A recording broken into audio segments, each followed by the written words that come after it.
Grabe guys ang nangyari dito. Oh, ang damo. Daming diba dito guys. Naipit si Kuya.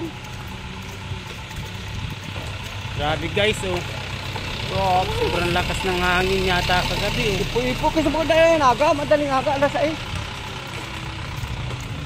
Kung malapit na yung tumbak mo. Ay, sumanda. Malapit na yung matumbak. So guys, grabe nangyari. Kailangan ng ano. Grabe kala ko mali. Tindahan namin. Ito guys oh.